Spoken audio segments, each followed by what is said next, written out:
মনে আছে আমি শুনছিলাম যে পায়েল আপুর সাথে তার রিলেশন নেই বলতে। এখন আমার ছেলেদেরকে আপনি চলে বর্তমান আলোচনায় থাকা কন্টেন্ট ক্রিয়েটর তৌহিদ আফ্রিদি সম্প্রতি একটি হত্যা মামলায় গ্রেপ্তার হওয়ার পর তার ব্যক্তিগত জীবন নিয়ে নানা খবর প্রকাশ হচ্ছে। কিয়া পায়েল বা মুনিয়ার বিষয়ে এসব আমরা অত বেশি আমাদের তার গ্রেপ্তারের পর থেকে বিভিন্ন সংবাদ মাধ্যম এবং সামাজিক যোগাযোগ মাধ্যম তার পরবর্তী প্রেমের সম্পর্ক নিয়ে গুজব ছড়িয়েছে। এই গুজবগুলির মধ্যে একটি হলো জনপ্রিয় মডেল ও অভিনেত্রী কিয়া পায়েলের সঙ্গে তার এক সময়কার প্রেমের সম্পর্ক ছিল।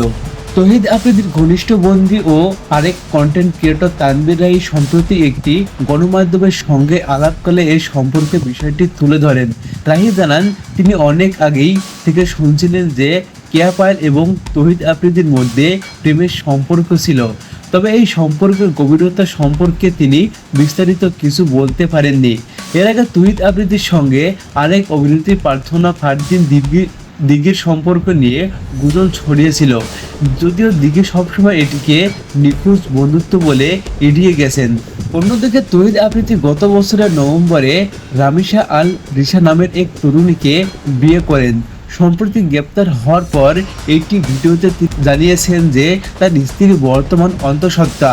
এই খবরগুলি থেকে বোঝা যায় তৌহিদ আফ্রিদি ব্যক্তিগত জীবন বেশ আলোচিত ও বিতর্কিত।